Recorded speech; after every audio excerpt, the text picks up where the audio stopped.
Hello teacher, hello classmate, I hope you're doing well.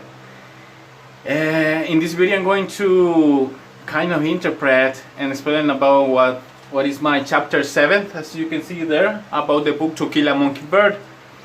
Well, my chapter begins with James that I looked at him kind of moody and silent. He had been like that for a week. So I tried not to bother him because Atticus told me, or he gave me the advice that not to bother him, because imagine if I were him, if I had gone to that place at 2 morning, my funeral would be held next afternoon, I think. So I think that he was kind of scary and nervous still about that night. Well, I tried not to bother him. After that, the school started. The second grade was really bad as the first grade. Children and my classmates still have flashed cards at me, like let's say that I'm copying something in my notebook, I'm writing, and I'm paying attention to my teacher. But all the children have like, oh, take this, passing cards, and I couldn't see, even I couldn't write anything. Even some of my classmates have flanked the grade, so some of them were in first grade still, and now I'm in the second grade. So the only good thing about second grade is that I could have been going out at the same time that my brother Jenny was going out too. Well, after that, when we get back home, in our way home, Jim told me something. He told me, there is something that I didn't tell you that night, he said. And that was the first complete sentence that he made in several days. And I encouraged him. About what?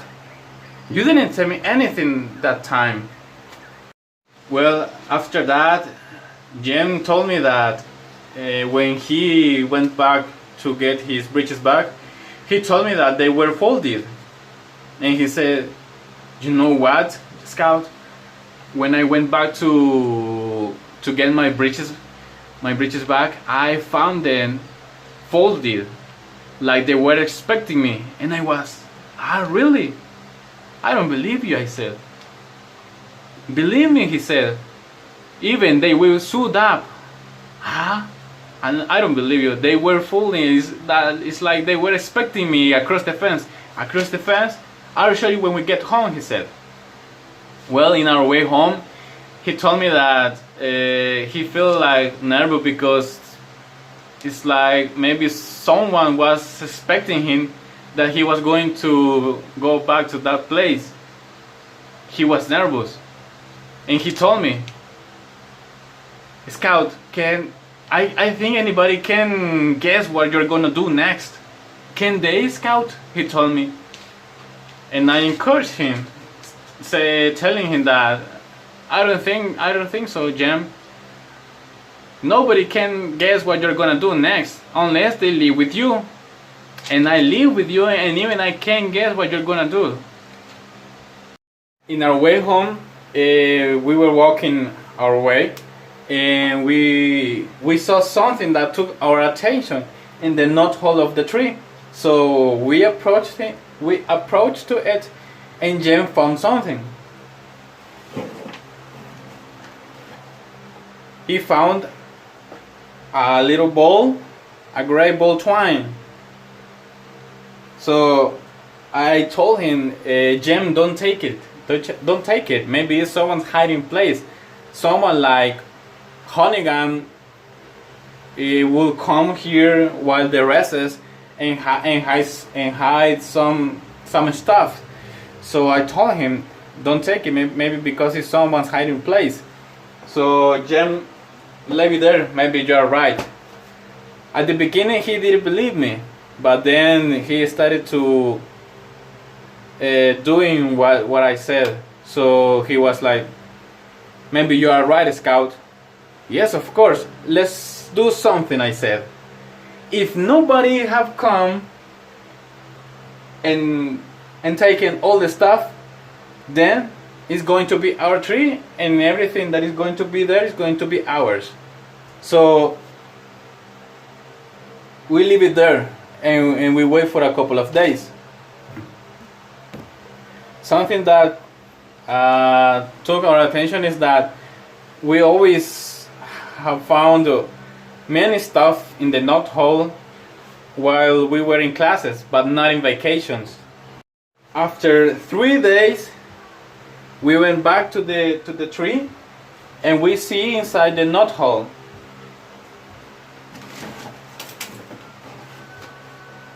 and Jem found it. The twine have still there. So we decided that everything that we found inside the nut hole is gonna be our property. After that, I was talking with Jem, and I told him that the school was really boring. Second grade was really boring. Even it was like, oh my god, I gotta go to school again. Oh damn it. So Jim told me that at the beginning I'm going to feel like that, because first, second, third, fourth, and fifth grade were like boring. Let's wait you get to the sixth grade, he told me. You'll see what is interesting. He told me that in the sixth grade he learned about Egyptians. He told me that the Egyptians did more things, even more than American. They even invented the toilet paper, he told me. Well, after that, in October, I remember that we were in our way home. We saw something that took our attention in the nut hole of the tree. So we approached to it, and I was, what is inside? So I approached to it, and I took something that was 2 images, and I was like, oh, I shrieked and I threw them down. So after that, Jem said, wait, what are you doing? And he take it back and said, wow, these are good, he said. And I was like kind of scared, because they looked like us. They were similar to us. And so Jem said that these images were carved in soup. Were carved in soap. I mean, soap. Were carved in soap. So one of them was a boy that was similar to Jem, and the other one was a girl that was similar to Scout. In this case, was similar to me. But in this case, the figure image of this has a peculiar dress, telling that it was like a girl. We started discussing about who made them. So I was like, do you guess who have made them? Do we know someone here in the county who carves? I said. And Jen was like, I don't know, maybe it was Mr. Avery, I said. And he answered me that Mr. Avery couldn't be he, because he only does images, but he doesn't curves. So the only person, I guess, was an old man that was in love with Miss Stephanie Crawford. James said that he could not be. He only sits on the porch and start looking to Miss Stephanie. And I said that maybe he don't. Maybe he sits in the porch and stay there looking at us, looking at us how we play, or something like that.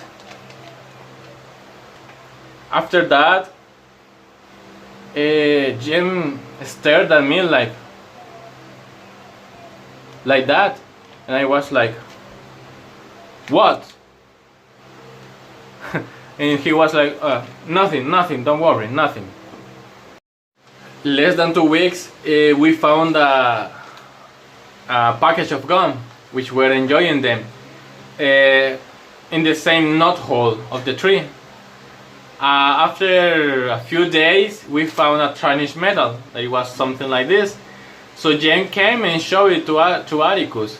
Atticus said that before we were born, the Macomb County schools made a spelling contest, that they awarded this kind of medal to those who win the spelling contest. Then Jem asked to Atticus if he knows somebody who have lost it. And after that, Atticus said that no, I don't know anybody.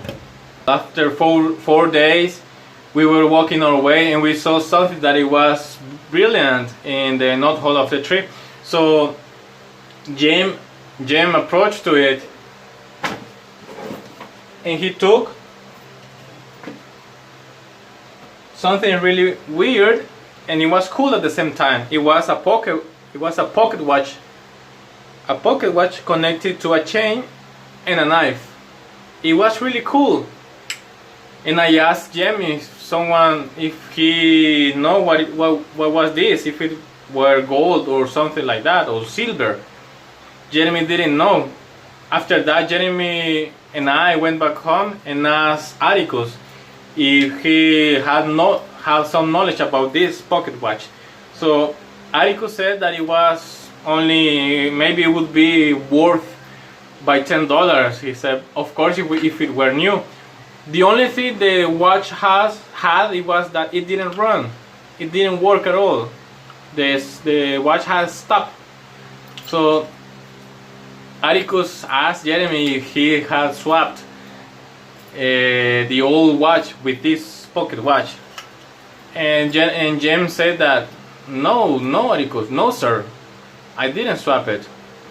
I still have the watch that you gave me, and it was a watch that and it was his grandfather's watch. Jeremy, after carrying the pocket watch for some weeks, he was trying to fix it. By the way, he did a good job fixing the watch, but he didn't get anything. The watch didn't run, and he was like, oh my god, I don't know why, he said. And I was like, what's happening, Jem? I said. And Jem was like, oh no. After that, Jem told me that we should thanks to that person that is leaving all the stuff to us. And I said that it was a really good idea. We should write a letter, I said. Yeah, of course, Jeremy said. Well, after that, Jeremy took a piece of paper and a pen and a pencil and started doing the letter. Dear Mister, he said. And I was like, how do you know it's a man? Maybe it could be a woman, I said. I don't think so. I think, and I'm sure that it could be a man, he said. And I was like, oh, come on. I don't think so. I think it's a woman. I bet it's Miss Maudie, I said. And he was like, I don't think it's Miss Maudie. And he stared at me again, like that, like this. After that I said, what? And he was like, oh, nothing, Scout. And he started doing the letter. Dear sir, we appreciate... No. He was like thinking about really well what he was going to write. And he was like, okay, I'm going to write this. We appreciate everything which you have put into the tree for us. Yours very truly, Jeremy Atticus Finch. And I was like, maybe he or she will know, or she will know who you are if you write your name like that. And he was, yes, you're right, Jem Finch. After that, I signed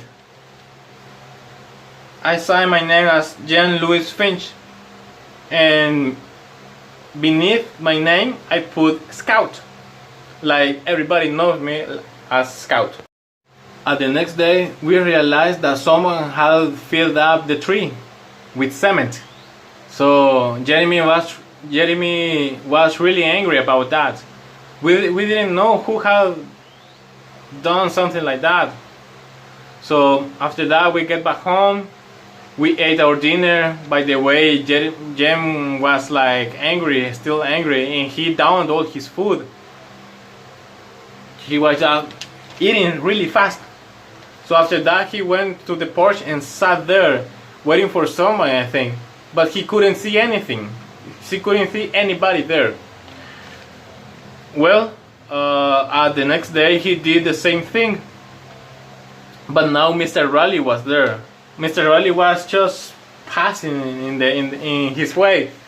So Jem told him, "How you do, Mr. Bradley?" And Mr. Raleigh answered him. By the way, I was near to him. Morning, Jeremy. Morning, Scout," he said. And he continues his way. In that moment, Jem asked him if he had done something like that, if he had filled it up. So Mr. Raleigh said yes, that he filled it up because the tree was dying. The people used to do that, used to fill with cement the tree up because most of the tree are dying. So when the tree is dying, most of the people fill that with cement. Well, Jeremy was really angry about that. That day afternoon, Jem was really angry about that, about the happened. Well, in that moment, Atticus was coming, and Jeremy approached to him and asked, "Atticus, could you please look at that tree, sir?" And Atticus said, "Which tree?" he said. "The one that is near to the Radley lot, coming to the school," he said. "Ah, yeah. What's wrong with it?" he said. Atticus said. And then Jeremy started talking with him about that Mr. Raleigh had filled it up. And Jem asked Atticus if the tree looks sick. But Atticus answered him that the tree was really healthy as he was. But then Jem was like, I don't really sure, because Mr. Raleigh had filled it up because he said that the tree was dying and it was sick. After that, Atticus said that, well, if Mr. Raleigh knows more about trees than us. Maybe he did that because the tree was dying. So after that, Jeremy stayed there, angry, and he started itching his shoulder next to the wall. He was itching. And I said, "Do you itch, Jeremy?" I said, He didn't answer me, just like he was itching his shoulder. He was really angry. And I just said, "Come on, Jeremy, get in. We gotta sleep," he said. "Well, teacher, something I forgot to tell you in this part, in this final chapter, that after telling to Jem to get into the house, Jeremy get into, but he was crying about the happened. Well, that's all about the chapter 7. I hope you like it, and have a good one.